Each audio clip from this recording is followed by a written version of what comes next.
Então vamos para a palavra de Deus? Abra sua Bíblia comigo, no Salmo de número 24.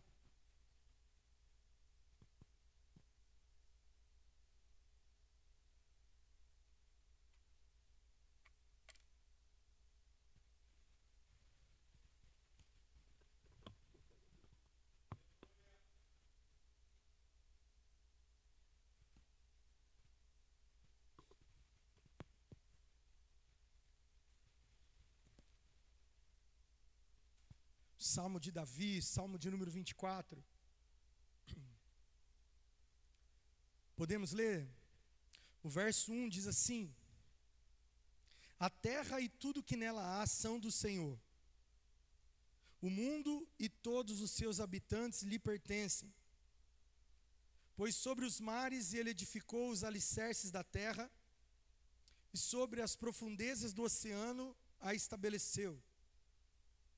Quem pode subir o monte do Senhor? Quem pode permanecer em seu santo lugar? Somente os que têm as mãos puras, o coração limpo, que não se entregam aos ídolos e não juram em falso. Eles receberão a bênção do Senhor e a justiça do Deus de sua salvação. São esses os que te buscam e adoram em tua presença, ó Deus de Jacó. Abram-se portões da cidade, abram-se antigos portais, para que entre o Rei da Glória. Quem é o Rei da Glória? O Senhor, forte e poderoso, o Senhor invencível nas batalhas. Abram-se portões da cidade, abram-se antigos portais, para que entre o Rei da Glória. Quem é o Rei da Glória? O Senhor dos Exércitos. Ele é o Rei da Glória.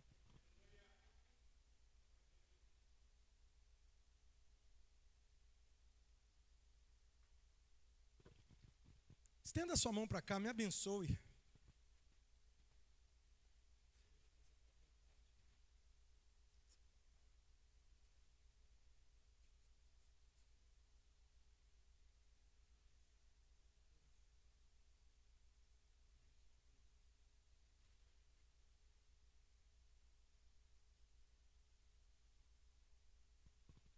Amém.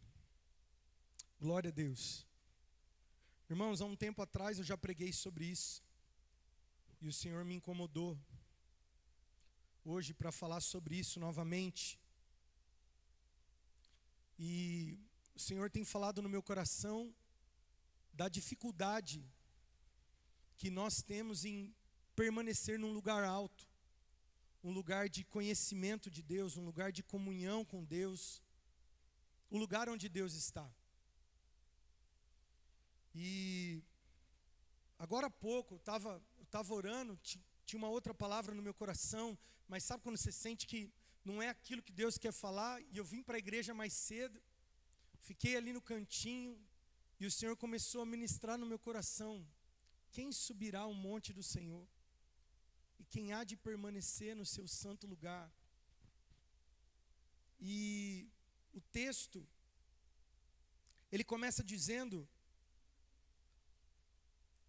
primeiro que aqui o contexto, irmãos, o contexto que Davi escreve o Salmo 24, é quando ele retorna com a arca de volta para Jerusalém. Lembra? Que a arca tinha ficado na casa de Obed-edom por 3 meses, e Deus tinha abençoado tudo na casa de Obed-edom. Davi fica sabendo, fala assim: olha, Deus está abençoando o rapaz lá onde ficou a arca. E ele vai buscar a arca, e agora ele traz da maneira correta, porque da primeira vez ele quis trazer como os filisteus trouxeram, em cima de cavalos, em cima de uma carroça de bois. E não era aquela maneira que era estabelecida por Deus. Os sacerdotes tinham que a trazer no ombro, e a cada 6 passos eles sacrificavam. Fala de um sacrifício natural para andar com a presença, e o contexto era esse.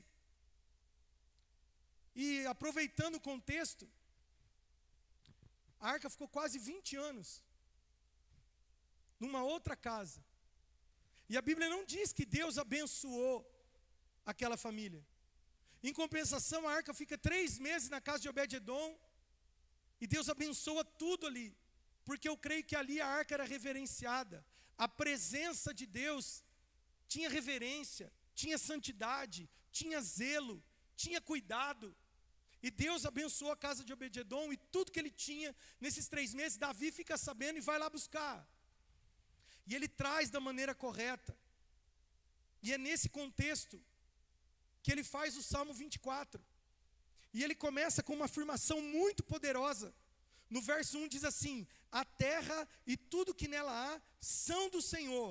O mundo e todos os seus habitantes lhe pertencem.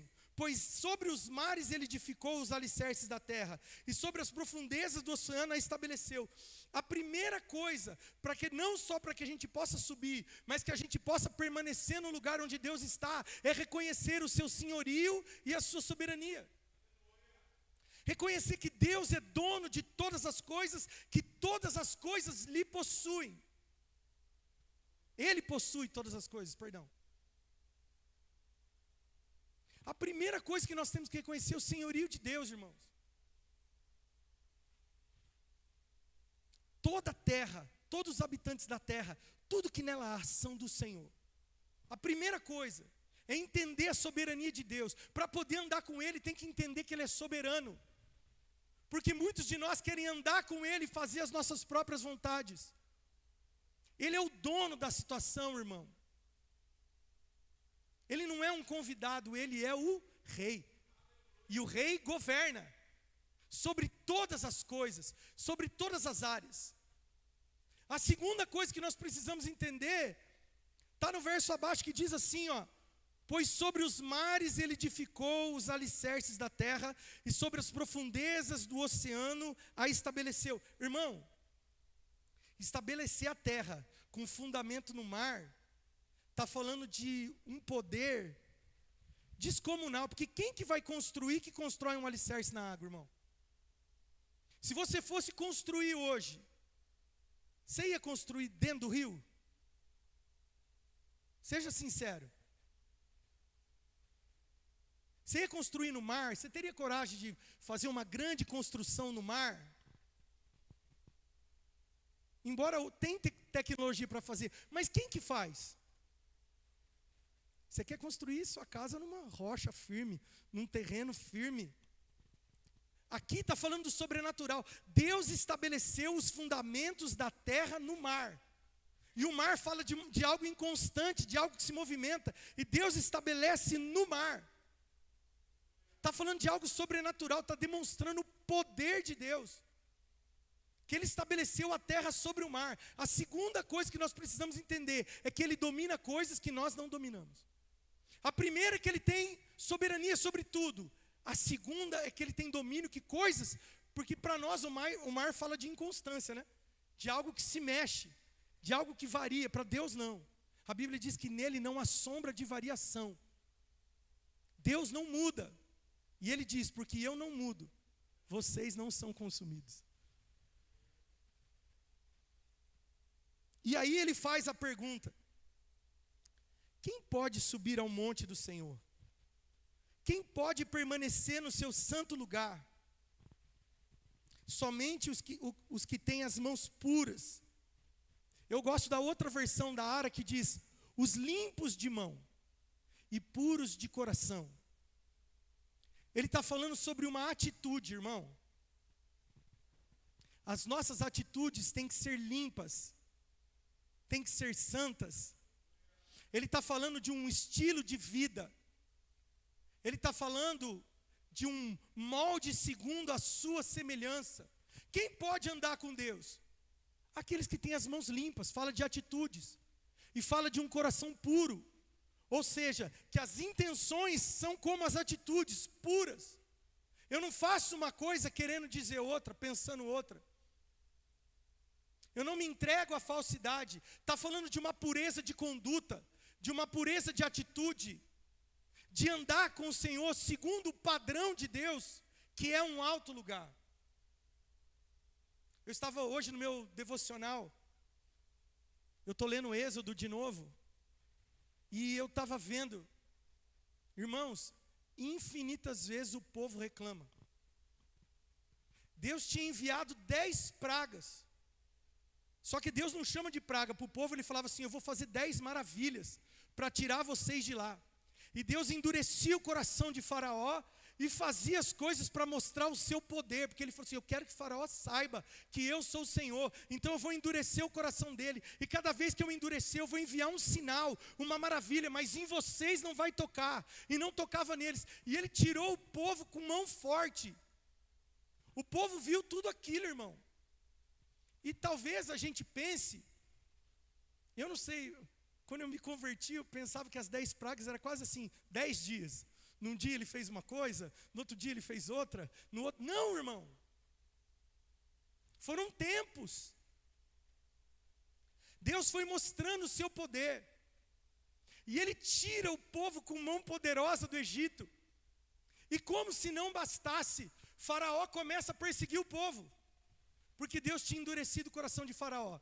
E chega um momento que eles estão diante do mar, os egípcios atrás dele, e eles reclamando, murmurando, falando: Moisés, não tinha sepultura suficiente lá no Egito, não? Você trouxe a gente aqui para matar a gente aqui? Que vontade de voltar e servir o Egito. Irmãos, Deus tinha mostrado o poder dele. Quantos estão entendendo? Deus estava ali, constantemente: eu sou com vocês, dá uma olhada, olha, toco neles, mas não toco em vocês, eu vou tirar vocês daí. Ele já tinha feito promessa. Ele estava usando todas aquelas situações para mostrar o quanto que o povo podia confiar nele. E aí quando o povo chega diante do mar, o povo começa a reclamar com Moisés. E Moisés fala assim: meu Deus do céu, que fria. E aí ele vai orar a Deus, e o Senhor fala assim: por que você clama a mim? Diga ao povo que marche. Ou seja, por que você está orando? Agora é hora de atitude. Não viu o que eu fiz? Não viu que eu sou poderoso para fazer? Continua confiando em mim. E ele fala: estende o teu cajado e bora. E abre o mar, e o povo passa seco. Eu fico imaginando que maravilha, irmão. 2 paredão desse de água assim, ó. E o povo passando a seco. Eu fico tentando imaginar a cena. Às vezes a gente vê na inteligência artificial, ou nesses filmes que fazem, você fala assim: meu Deus, imagina quem presenciou isso ao vivo. 2 paredões de água assim, ó, e o povo passando a seco. Quando o povo chega do outro lado, eles falam assim: ih, mas o Faraó está vindo aí. E Deus fala: Moisés, estende o cajado de novo, que eu vou fechar a água em cima deles. Tipo assim, eu vou acabar de uma vez por todas, nunca mais eles vão perseguir vocês. E as águas vêm e afoga todo mundo. E aí o povo faz uma festa do outro lado. Miriam, que era profetisa, já pegou um pandeiro, um tamborim, começou a tocar. O povo começou a louvar a Deus, agradecendo ao Senhor. Logo na sequência eles param num lugar chamado Mara, porque as águas eram amargas. Aí o povo já chega e fala assim: essa água não dá para beber, Deus está de brincadeira. E começam a reclamar de novo. Aí Moisés vai lá falar com Deus, fala assim: Senhor, o povo está achando que vai morrer. Fala de novo: vamos morrer aqui. Aí o Senhor falou assim: pega um pedaço de pau, joga na água. Aí joga um pedaço de pau na água, a água fica boa para beber. Todo mundo bebe. Aí o povo levanta acampamento, vai para um outro lugar. Chega no outro lugar: nós estamos com fome. Moisés, você está de brincadeira, Deus está de brincadeira, nós estamos com fome. Era preferível então ter ficado lá no Egito, comendo pepino, cebola, pelo menos lá a gente tinha vontade. Trouxe a gente aqui para morrer de novo. Aí Moisés vai de novo e ora a Deus, e Deus fala assim: eu vou dar uma comida para vocês. E aí Deus prepara, primeiro ele dá codornizes, depois ele dá o maná. Aí, irmão, estou querendo encurtar a história só para você entender o tipo de pensamento. Aí o povo come do maná, aí vai para um outro deserto, perto do Monte Sinai, se não me engano, o deserto de Sim. Quando chega em Sim, o povo reclama de água de novo. E aí Moisés vai falar com o novo, e o povo: nós vamos morrer aqui. E aí o Senhor fala assim: olha, pega a vara que você usou e bate na rocha. que vai sair água da rocha, você dá para o povo beber. E aí por fim, e vai, irmão, e vai. E o Senhor vira para Moisés e fala assim: quando que eles vão confiar em mim?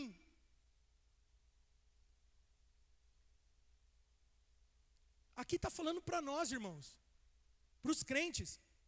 É como se Deus estivesse falando: olha o tanto de coisa que eu fiz para você, olha os sinais que eu já fiz na sua vida, e quando você vai confiar em mim?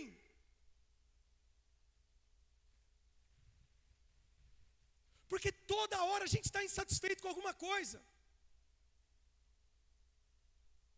E posso falar uma coisa, irmãos? Várias vezes eu em pensamento falei assim com o Senhor: se eu tivesse visto o que esse povo viu, eu nunca ia duvidar do que Deus poderia fazer. Mas o Senhor, como é generoso, e Ele não mente, Ele falou no meu coração: você faz igualzinho, só aplica de outra forma. Sabe por quê? Porque não andamos no padrão para permanecer nesse lugar. Por isso que Davi começa falando: a terra e tudo que nela há são do Senhor. Ele afundou sobre os mares, ou seja, por isso que eu fiz questão, eu não sei se eu consegui me expressar bem, mas toda vez que eu penso em mar, eu penso numa coisa volúvel, que se movimenta. Mas se Deus é capaz de estabelecer a terra sobre os mares, o que Ele não é capaz de fazer? Se Ele foi capaz de entregar o próprio Filho por mim e por você, não nos dará juntamente com Ele todas as coisas? A Bíblia diz em Efésios que todas as bênçãos já nos foram liberadas nas regiões celestiais, e que nós estamos assentados com Cristo em tronos. É uma realidade muito complicada, irmão, porque aqui na terra a gente passa por aflição, passa por lutas e por coisas que forçam a nossa mente a duvidar da palavra de Deus e do que Ele está fazendo. Mas para aqueles que estão no Espírito, nós estamos assentados com Cristo. Quantos estão entendendo? E é muito complicado andar nesse lugar, porque esse lugar é um lugar de renúncia. Esse lugar é difícil andar com Jesus nesse nível. Por isso que ele faz quando ele estava trazendo a arca de volta, acho que passou um flash na cabeça de Davi. Porque Uzá tinha morrido porque tocou na arca. Lembram da história? Os bois tropeçaram. Ele estava trazendo a arca em carros de bois, os bois tropeçaram, Uzá meteu a mão na arca, e por causa daquela atitude, ele ficou ferido ali, Davi ficou mal, acabou a festa do povo, a arca foi para a casa de Obed-edom, Davi foi para casa pensar: meu Deus, o que eu fiz? E eu acredito que é nesse contexto que ele escreve. E ele fala: cara, quem pode subir no monte? E mais, quem pode permanecer lá, tendo conexão direta com Deus, direta? Porque, irmãos, eu confesso, e eu já falei aqui, tem dias que eu acordo pela manhã, que o céu me governa. E naquele dia, irmão, pode acontecer o que for, eu estou pleno. Eu estou escondido nele, debaixo das asas dele, nada como a gente cantou, nada vai me abalar. Mas tem dias que eu acordo, irmão, e infelizmente a terra me governa. E aí eu fico perdido. Quantos são assim? Só eu? Amém. E aqui ele faz uma pergunta: quem subirá? Todo mundo pode subir um monte, irmão. Todo mundo. Zaqueu subiu numa árvore para ver Jesus, e Jesus foi parar dentro da casa dele. Não tem problema. Agora, o duro é permanecer. E é o nosso grande problema hoje, é permanecer neste lugar, no padrão de Deus. Uma outra coisa que eu li hoje de manhã, só para fechar essa questão do maná, quando o Senhor dá instrução para o povo, Ele fala assim: olha, durante 6 dias, vocês vão colher esse maná, dava mais ou menos nessa minha versão fala 2 litros de maná, embora o maná não fosse líquido, mas era como se fosse um recipiente de 2 litros para colher o maná. E no 6º dia, eu vou dar porção dobrada para vocês, porque eu quero que vocês entrem no descanso no sábado. Então eu dou a porção da sexta e do sábado para vocês, e vocês não vão precisar cozinhar, não vão precisar fazer nada, está tudo certinho. E ele dá uma instrução, ele fala assim, olha, não pegue a mais. E o povo vai lá e pega a mais. E o que acontece? Vermes, apodrece. E aí, quando chega na sexta-feira, ele fala assim, olha, pode pegar o dobro para vocês descansarem. E tem gente que pega mais que o dobro. Mas a Bíblia diz que depois, quando eles ajuntaram, todo mundo tinha igual. E o Senhor falou assim, eu tenho uma medida certa. Não é nem para cima e nem para baixo. Eu tenho uma medida equilibrada. E todos que estavam, porque imagina, eu acredito que eles não tinham, como nós hoje temos recipientes de 2 litros, 3 litros. Eles iam pegando. E aí, pô, quem será que pegou mais? Quem será? No final, todos tinham igual. É como se Deus... Era Deus mostrando o controle, o senhorio, a soberania, o cuidado. E quando ele falava para não pegar para outro dia, não é porque ele não queria que as pessoas se saciassem. Ele estava falando assim, confia em mim que amanhã tem mais. Eu sou o seu provedor, sou eu que cuido de ti. E quantas vezes, irmãos, a gente anda numa medida de medo. O Maurício estava falando aqui no momento das ofertas, de Deus mudar os nossos afetos. E nós precisamos mudar os nossos afetos por Deus. E afeto que eu digo no sentido de amá-lo tanto, a ponto de confiar no que Ele está fazendo. Que eu não preciso pegar mais, porque amanhã Ele é o mesmo Deus que cuida de mim hoje. Que Ele tem uma medida equilibrada, que Ele tem uma medida certa. Mas para a gente entrar nesse lugar, a gente precisa estar num padrão de permanecer no monte, porque aquele que permanece no monte, recebe a instrução dEle, conhece Ele de perto. E hoje eu vejo, com todo respeito, eu não estou falando da igreja, eu falo dela no geral, porque a igreja é coluna e baluarte da verdade, e nela eu não toco. Eu estou falando de nós, como povo de Deus, muitas vezes não compreendemos aquilo que Deus tem para nós, e nós ficamos, a gente sobe o monte, desce o monte, sobe o monte, desce o monte, mas a gente nunca permanece nesse lugar. Por isso que ele faz essa pergunta, porque eu acho que na hora que ele estava trazendo a arca, e aqui é parte minha, a Bíblia não fala nada, mas é uma conjectura minha. Eu acredito que quando ele estava trazendo a arca, o povo se alegrando com a presença de Deus que voltava para o lugar certo, eu acho que ele estava falando assim, como que eu continuo isso, essa festa? Como que isso continua sem parar? Como que isso continua sem que haja morte de novo? Como isso continua sem que a gente se desvie?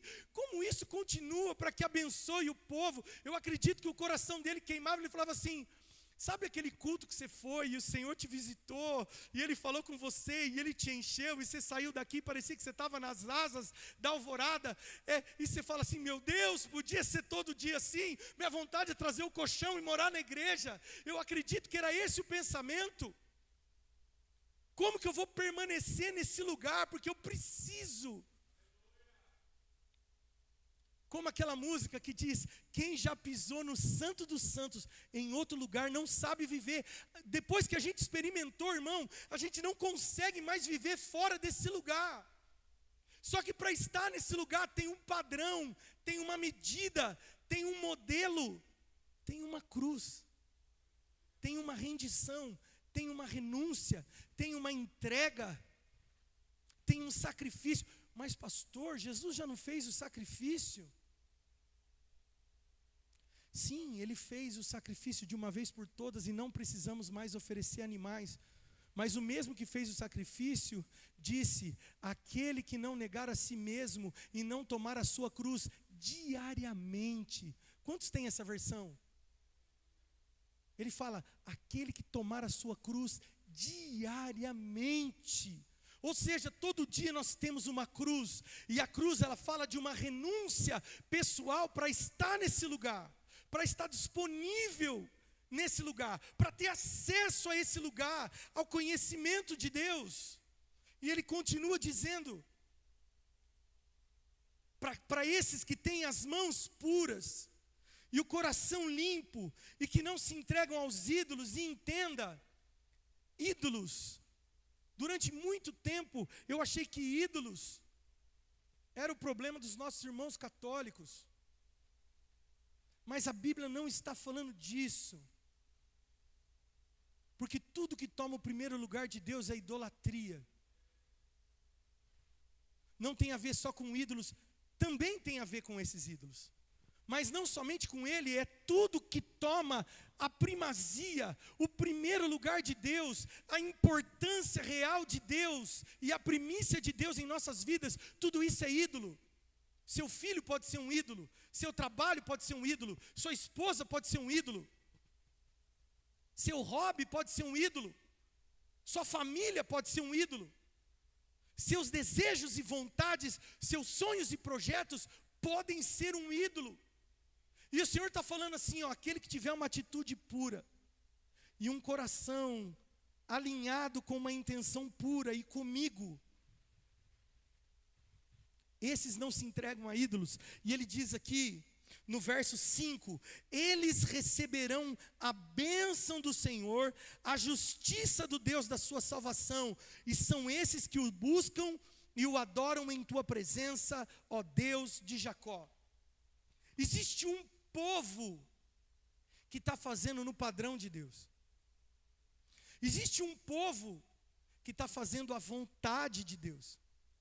Existe um povo que adora a Deus de coração. São esses que têm a bênção dele. Só que para isso, temos que reconhecer o senhorio, reconhecer o domínio, subir o monte e nos alinharmos com o coração de Deus. É disso que Deus está falando.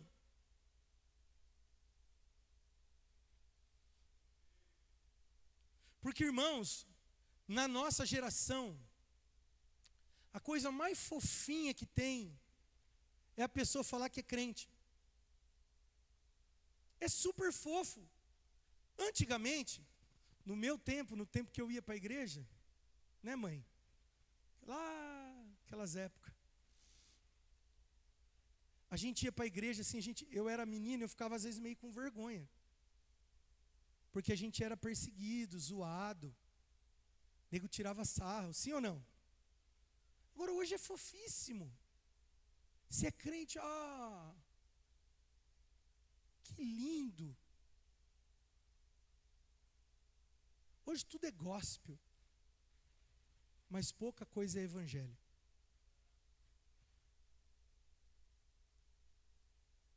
Tem influenciadores que estão falando de Cristo de manhã e à tarde estão postando coisas que é bem do diabo. Tem pessoas que postam um versículo de manhã e à tarde a roupa que foi no shopping.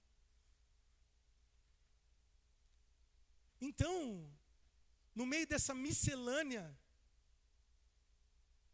no meio desse sincretismo religioso, no meio de tanta religiosidade, legalismo,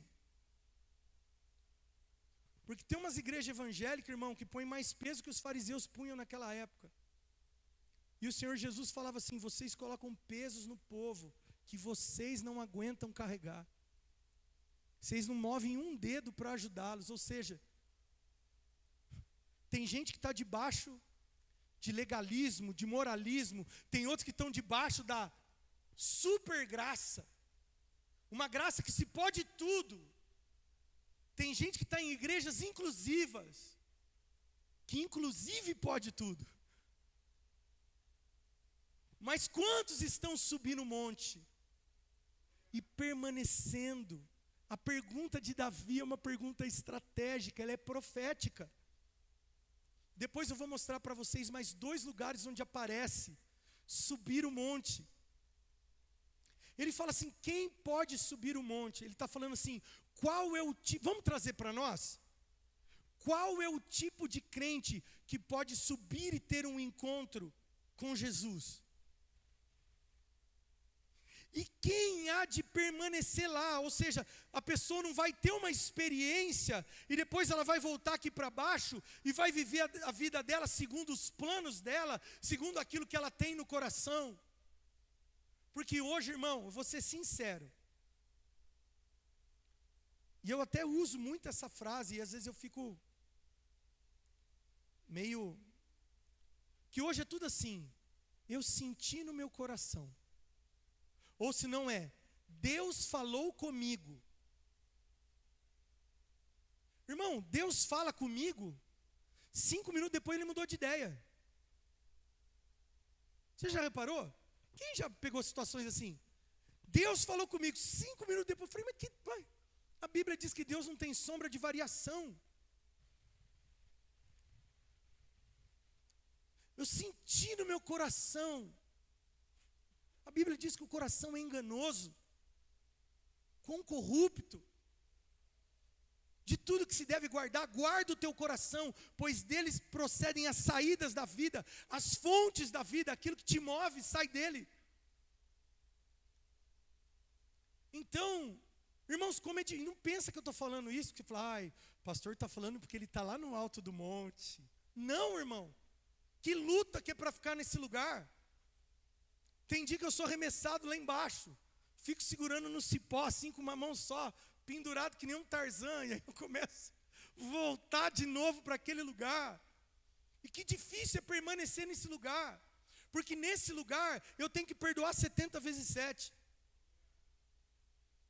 Porque nesse lugar a minha conduta tem que ser parecida com a de Cristo, porque é Ele que está lá. E aliás, a gente só sobe o monte porque Ele nos deu acesso.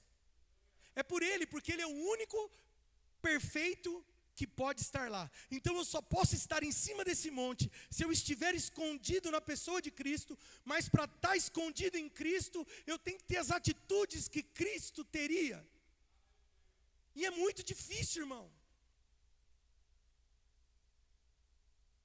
Um evangelho onde não tem cruz, não tem renúncia.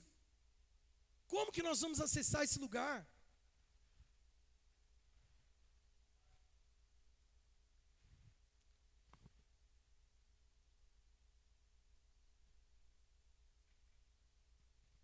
Porque se eu vivo a vida do jeitinho que eu quero, eu estou que nem aquele povo que estava... O Vitor falou aqui outro dia atrás. Eu estou que nem aquele povo que estava adorando o bezerro de ouro, chamava o bezerro de Elohim, o nome de Deus, o povo era de Deus, o sacerdote era de Deus, o ouro que foi fundido para que fosse feito o bezerro era de Deus, porque Deus mandou os egípcios dar para eles saírem por tudo que tinham feito. Então era tudo de Deus, a congregação de Deus, o povo de Deus, o sacerdote de Deus, o ouro que Deus tinha era de Deus, era tudo de Deus. O nome do bezerro era de Deus, mas o bezerro não era Deus. Foi um Deus que eles criaram para eles. E quantas vezes nós estamos criando um Deus para nós e seguindo esse Deus que nós criamos na nossa mente, achando que nós estamos nesse lugar, mas nem subimos o monte. E isso é perigoso. Eu vi o pastor Paulo Borges Júnior falar que é mais fácil você seguir um Deus que você inventou na sua cabeça, porque esse Deus ele vai concordar com tudo que você faz, do que você ser confrontado pelo Deus único e verdadeiro, para que você possa então permanecer nesse lugar. É muito mais fácil. Irmãos, e depois de um certo tempo pensando sobre isso, você consegue visualizar que realmente o nosso meio está assim. Pessoas seguindo um Deus que elas projetaram. Bezerros de ouro. Está no meio do povo de Deus, é povo de Deus, tem sacerdote de Deus, tem nome de Deus, mas não é Deus. E esse é o grande problema. Porque se continuarmos nesse caminho, pode ser que cheguemos no último dia das nossas vidas, e quando chegar aquele momento terrível e maravilhoso ao mesmo tempo, será que ouviremos do Senhor, eu te conheço? Porque para alguns ele vai falar assim: apartai-vos de mim, vós que praticais a iniquidade, não te conheço. Senhor, mas em teu nome, ele fala: cara, eu não te conheço. Você estava só funcionando, você estava só trabalhando, mas eu mesmo não te conheço.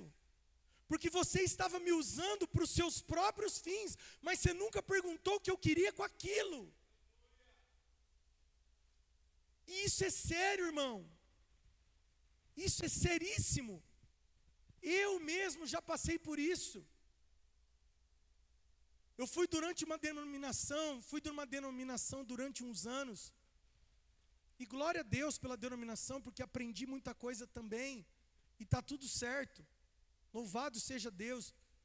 Mas quando eu saí e eu fui estudar a Bíblia, porque confesso que era um crente meia boca, e eu falei assim: meu Deus, o que eu estava fazendo? Tinha coisas que mais se caracterizava com uma seita do que com algo relacionado ao Senhor. Ah, pastor, mas tem pessoas que estão fazendo de boa fé, estão no engano. Amém. O Espírito Santo, então, uma hora, vai abrir os olhos e vai fazer algo. Agora, existem pessoas que sabem muito bem o que estão fazendo. Porque uma coisa é você não saber. Eu estou trilhando um caminho errado e eu não sei. E alguém chega para mim e fala: olha, Flávio, você está no caminho errado, cara. Se você continuar aqui, você vai cair no buraco. Beleza. Outra coisa, eu saber que tem um buraco lá na frente, mas eu continuo. Porque é confortável para mim.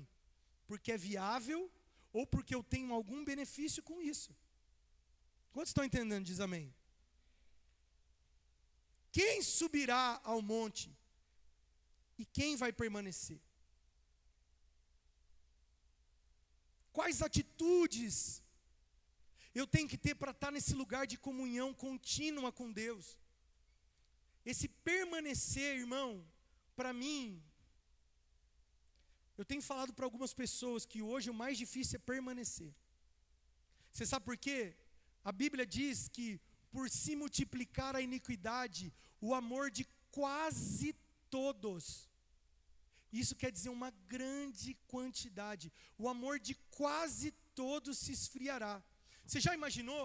Você vai ver pessoas que caminhou com você, que eram um exemplo para você, que queimavam na presença de Deus, que você tinha a vida daquela pessoa como uma referência, como um modelo a ser seguido. Você vai ver essas pessoas se esfriando na fé. E isso não é palavra de maldição, não, é a Bíblia que está falando. Que por se multiplicar a iniquidade.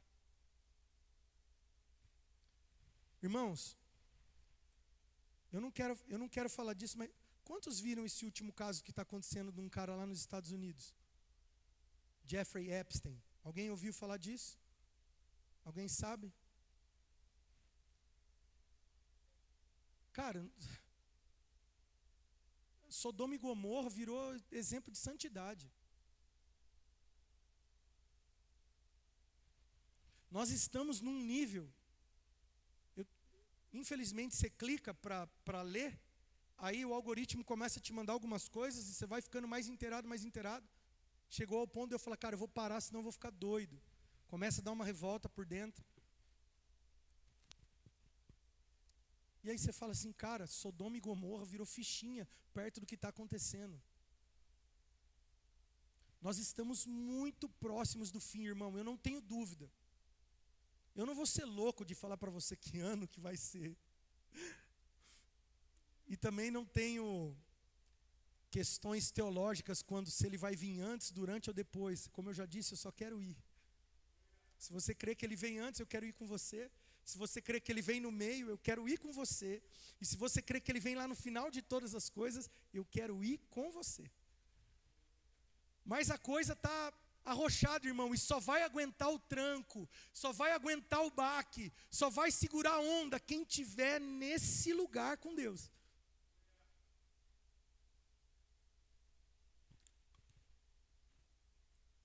Olha o que ele termina dizendo no verso 7. Abram-se portões da cidade. Abram-se antigos portais para que entre o Rei da Glória. E aí vem uma pergunta: quem é o Rei da Glória? O Senhor forte e poderoso, o Senhor invencível nas batalhas. Abram-se portões da cidade, abram-se antigos portais, para que entre o Rei da Glória. Quem é o Rei da Glória? O Senhor dos Exércitos, Ele é o Rei da Glória. Você sabe que eu entendo? Que nós precisamos nos abrir. Nós precisamos nos abrir para Deus. Lembra lá no Apocalipse que tinha uma igreja fazendo culto sem Ele? Ele estava do lado de fora da igreja batendo na porta. Eis que estou à porta e bato, se vocês abrirem eu vou cultuar com vocês. Uma igreja fazendo culto sem Ele.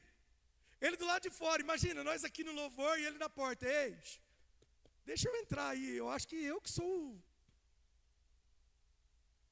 o cara importante aí. E está todo mundo aqui, ó. Você sabe por quê? Hoje a gente consegue produzir um culto sem Ele. Eu falei no culto passado de algo que o pastor Zé Bruno falou sobre a força motriz e a força motor, e deu o exemplo do ventilador, que o ventilador produz vento, né? Ninguém está fazendo nada, ele está lá produzindo, jogando vento. Mas um moinho é o vento que move ele. E nós temos que ser como um moinho. O vento do Espírito nos move e a gente faz as coisas conforme o Espírito nos impele. E não, mas a gente pode produzir também. A gente chega aqui, faz uma produção, luzes, câmera, ação, pessoas bem treinadas, sabendo o que vai falar, e a gente faz um culto sem Ele. Na Inglaterra fizeram um culto com inteligência artificial. Todo mundo sentou para ouvir uma inteligência artificial. Aí projetaram um holograma 3D, um homem e uma mulher conversando e pregando, e o povo, holy, holy, holy.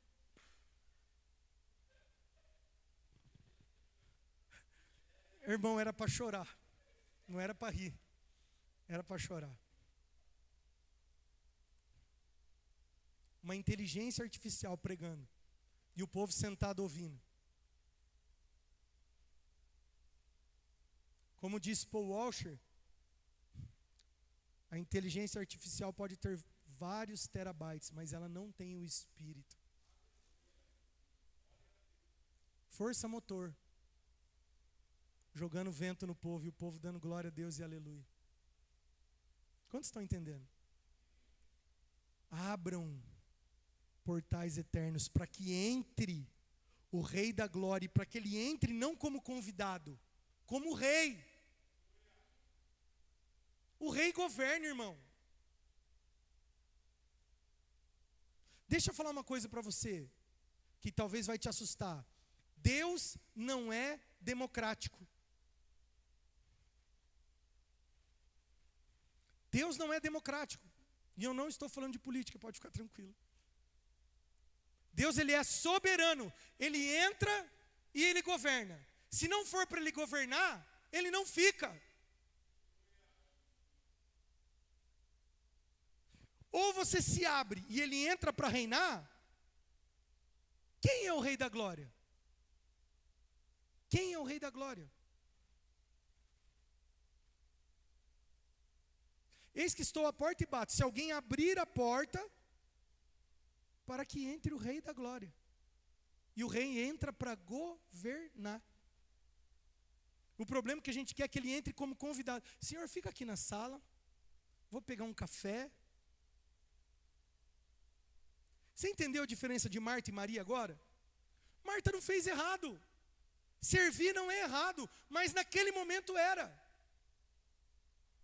Porque ela devia ter ficado aos pés e deixado Ele reinar, Ele governar. O importante era ouvi-lo, mas ela queria fazer algo. E ela chega e fala: Jesus, manda minha irmã me ajudar. Olha aí como eu estou atarefado. Ele falou: não, ela escolheu a melhor parte, não vai ser tirada. E às vezes nós estamos dentro da igreja querendo fazer algo. eu quero pegar o microfone, eu quero ir para lá, eu quero ir para a África. Não, às vezes você só tem que sentar e ouvir. Senta e ouve. Depois que você ouviu a instrução, você sabe o que fazer. Quantos estão entendendo? Nossa, eu vou terminar que já deu o horário, irmão. Abre comigo Isaías capítulo 2.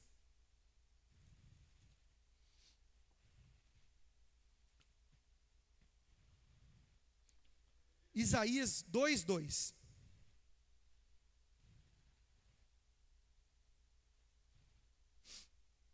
Vamos ler? Podemos ler? Isaías 2:2 diz assim: nos últimos dias, o monte da casa do Senhor será o mais alto de todos, será elevado acima de todos os outros montes, e os povos de todo mundo irão até lá para adorar. Gente de muitas nações virá e dirá: venham, vamos subir o monte do Senhor, a casa do Deus de Jacó, e ali Ele nos ensinará os seus caminhos, e neles andaremos, pois a lei do Senhor sairá de Sião, e a sua palavra virá de Jerusalém. O Senhor será mediador entre os povos e resolverá os conflitos das nações.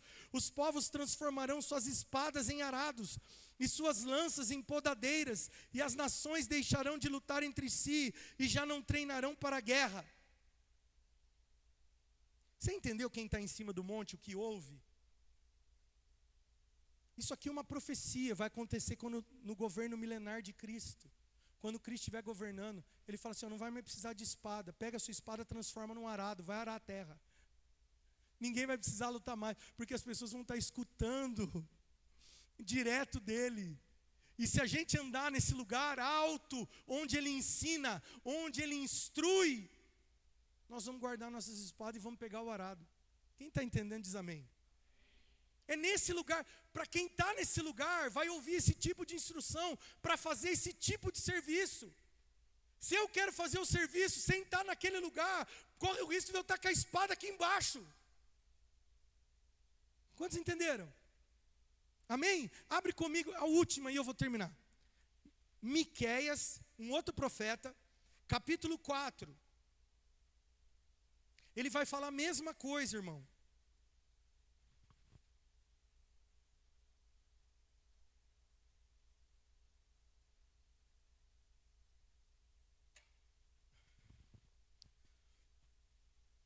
Ele vai falar a mesma coisa que Isaías. A Bíblia não se contradiz. Miqueias capítulo 4, verso 1 diz assim: nos últimos dias o monte da casa do Senhor será o mais alto de todos, será elevado acima das colinas, e os povos de todo mundo irão até lá. Gente de muitas nações virá e dirá: venham, subamos ao monte do Senhor, a casa do Deus de Jacó. Ali Ele nos ensinará como devemos viver, e andaremos em seus caminhos. Pois a lei do Senhor sairá de Sião, sua palavra sairá de Jerusalém. O Senhor será mediador entre os povos e resolverá o conflito entre as nações poderosas e distantes. Elas forjarão suas espadas para fazer arados e transformarão suas lanças em podadeiras. As nações já não lutarão entre si, nem treinarão mais para a guerra. Todos viverão em paz, sentados sobre suas videiras e figueiras, pois não haverá nada a temer. Assim prometeu o Senhor dos exércitos. E embora as nações ao redor sigam seus deuses, nós seguiremos o Senhor, nosso Deus, para sempre. Ele termina falando assim, ó: embora todo mundo que está à minha volta está fazendo algo diferente, eu vou seguir o Senhor para sempre. Porque as instruções que Ele tem para mim me dão vida. Ele me ensina o caminho que eu devo andar. Ele ensina o que eu tenho que fazer, o tempo que eu tenho que fazer, o modo de fazer, o jeito de fazer. E é isso que o Senhor quer de nós, irmãos. Que a gente suba e permaneça. E fique nesse lugar recebendo instrução. Para que as nossas armas virem podadeiras e arados. E não espada para degladiar uns aos outros. Hoje as pessoas estão degladiando uns aos outros. Uns aos outros. Dentro das igrejas, se degladiando. O inimigo vai até embora, irmão, mas não porque a gente expulsou. É porque ele fala, não, aqui eu não tenho lugar, já está todo mundo se matando. Já tá um contra o outro. Então é melhor eu ir embora, já estão fazendo serviço por mim, eu vou em outro lugar que eu seja mais útil. E se nós estivermos nesse lugar, irmão, o Senhor vai nos ensinar o que fazer, quando fazer e a maneira de fazer. Que o Senhor possa colocar isso no nosso espírito nessa noite. Não é fácil, irmão, e não vai ser de hoje para amanhã. Isso vai ser um processo. Mas aqueles que desejarem de coração, os limpos de mão, os puros de coração, vão permanecer nesse lugar e vão receber instrução para saber como devem viver, para saber como devem andar, para transformar espada em arado, espada em podadeira. Você viu que a Bíblia diz? Já não treinarão mais para a guerra, porque o Senhor vai apaziguar os conflitos. Irmão, isso é uma promessa muito linda, mas a gente não precisa esperar a promessa cumprir. A gente já pode viver ela agora. Eu vi um apóstolo argentino falando, Gustavo Lara. Ele falou que do momento que nós aceitamos Cristo, e Cristo vem habitar dentro de nós, nós já estamos na eternidade. Isso é muito pesado, irmão. Você está esperando morrer, ou Jesus voltar para você entrar na eternidade. Nós já estamos na eternidade, porque aquele que tem a Cristo já passou da morte para a vida, das trevas para o reino do Filho do seu amor. Então, se a gente for esperar coisas se cumprirem para a gente manifestar o Cristo,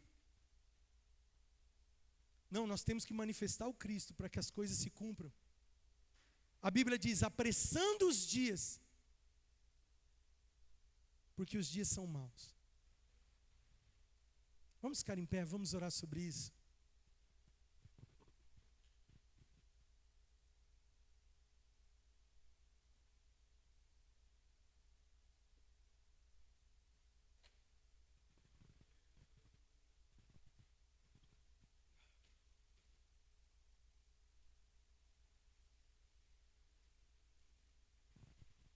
Que a gente possa subir esse monte e ficar lá com Deus. Não importa o tempo, irmão. Às vezes eu sou um cara que eu tenho muita cautela para muitas coisas, que já apanhei muito na vida. E aí, de uns tempos para cá, o Senhor me deu uma ousadia, e eu comecei a me mover de formas um pouco mais assintosas, que eu não fazia antes, saindo da minha cautela, do meu lugar de conforto. Só que eu também percebi que muita ousadia, muita intrepidez, com pouca instrução é ruim. E aí hoje, quando eu estava lendo o negócio do maná, que eles pegavam, e depois todo mundo tinha a mesma medida. Eu até anotei na frente da minha Bíblia, medida certa. O Senhor tem uma medida certa para a gente andar. O Senhor, Ele é equilibrado. Ele é perfeito. E Ele quer que a gente ande nesse lugar. Porque esse lugar é o lugar onde a gente recebe a instrução e faz. Recebe a instrução e aí eu vou fazer. Eu não faço e vou receber. Não. O Senhor, as coisas do Senhor têm ordem, tem decência, tem nexo, tem começo, tem meio e tem fim. Então que a gente possa adentrar nesse lugar onde o nosso comportamento reflete o comportamento de Cristo. Irmão, sabe por quê? Eu vejo pessoas, não é uma acusação, é uma constatação. Eu vejo pessoas falar tanta coisa de Cristo, mas quando você olha para a vida delas, não reflete aquilo, sabe? A Bíblia diz assim, não tenha um juízo elevado de si próprio, Deixe que as pessoas estabeleçam. Eu é que sei que pensamentos têm a vosso respeito. É o Senhor que Ele sabe quem realmente a gente é. Ele sabe onde a gente está realmente. Pedro falou assim: eu vou morrer por sua causa. Ninguém vai te matar não. Ai, se relar no ser, eu parto para cima. E eu corto a orelha, e eu faço e aconteço. Jesus, esse era o juízo de Pedro. Pedro achava que estava naquele nível com Deus. Aí Jesus foi simpático com ele. Falou assim: olha, ainda hoje, você vai me negar 3 vezes. E isso vai mostrar realmente onde você está no relacionamento comigo. E aí ele nega, fica triste, a Bíblia diz que ele vai embora e chora copiosamente, porque ele fala assim: nossa, eu achei que eu amava ele assim, mas eu vi que eu amo ele assim. E aí, quando tudo acaba, Jesus morre, ele resolve voltar a pescar, porque ele fala assim: ele não vai me querer mais, olha o tanto que eu pisei na bola. Aí Jesus volta no mesmo lugar, permite a mesma pesca, traz a mesma lembrança e pergunta 3 vezes: Pedro, tu me amas? Na 3ª vez Pedro fala assim: Senhor, eu não vou falar não. O Senhor sabe o tanto que eu te amo. Eu não vou falar não, fala o Senhor. Ele fala assim: então vai lá e continua a obra que eu te chamei. Eu falei que você ia ser pescador de homens, eu morri, você está voltando a pescar peixe, cara. Sabe por quê? Porque saiu do monte. Saiu do monte onde ele ouvia, desceu. E quantas vezes a gente sai do lugar, irmão, por coisas, por pessoas, por situações, a gente sai do lugar. E Deus é tão maravilhoso que Ele sabe. Ele não foi lá para acusar, falar assim: cara, você me negou, você é um safado, você é como Judas. Judas morreu, eu vou te matar. Não. Ele falou assim: olha, a minha palavra sobre a sua vida não mudou. Vai lá pescar gente. E eu tenho uma palavra para você nessa noite. A palavra dele a seu respeito não mudou. Você lembra o que ele te chamou para fazer? Você lembra aquele dia maravilhoso que ele te chamou e você ergueu a sua mão e você foi lá para frente e você chorou e você pediu para ele vir habitar em você e você fez tantas juras e promessas de amor? Lembra daquele lugar? O Senhor está falando: então, a minha palavra a seu respeito continua a mesma. Tu me amas? Tu me amas?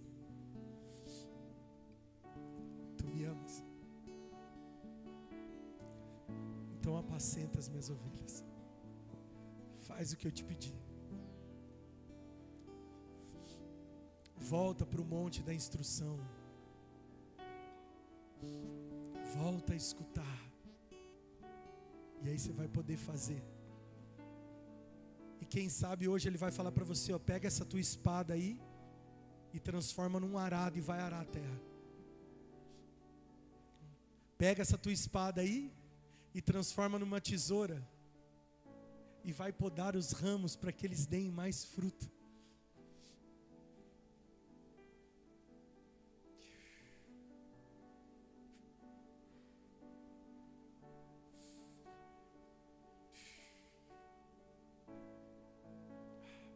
Senhor Jesus, nós oramos nessa noite, debaixo da Tua palavra, reconhecendo o Teu senhorio sobre todas as coisas, pois tudo que há na terra e os seus habitantes são Teus. Nós não conseguimos compreender como que o Senhor pode fazer o fundamento da terra no mar, mas isso não importa. Nós confiamos naquilo que o Senhor está fazendo. Quem poderá subir o monte santo do Senhor? Quem há de permanecer no seu santo lugar? Nós queremos ser os limpos de mão e puros de coração, que não entregam a alma a falsidade, que não vivem de aparência,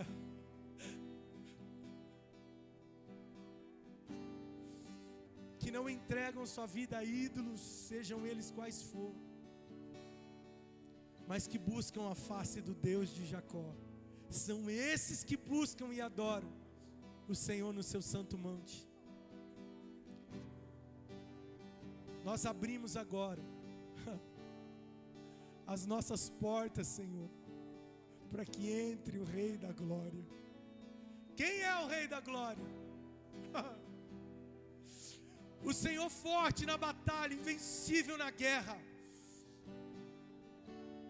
Entra, Senhor, entra como rei, não como convidado, não como alguém que vai esperar na sala, mas alguém que tem palavra, alguém que tem poder para dominar. Nós queremos ser dominados pelo Teu Espírito. Nós não vamos perguntar quem é o rei, porque nós conhecemos o rei, e quando perguntarem quem é o Rei da Glória, nós vamos poder falar de quem nós conhecemos. Pois Tu não serás um Deus desconhecido para nós. Em nome de Jesus, Pai, coloca isso dentro de nós, Pai. Sela, Senhor, com Teu anel de selar no nosso espírito, para que possamos permanecer nesse lugar, recebendo instrução, recebendo palavra, recebendo consolo, confronto, impulsionamento, poder de Deus, autoridade, unção, sabedoria, ousadia, para servir onde o Senhor desejar. Em nome de Jesus, faz isso sobre nós, Pai. Ó Deus, me dê um coração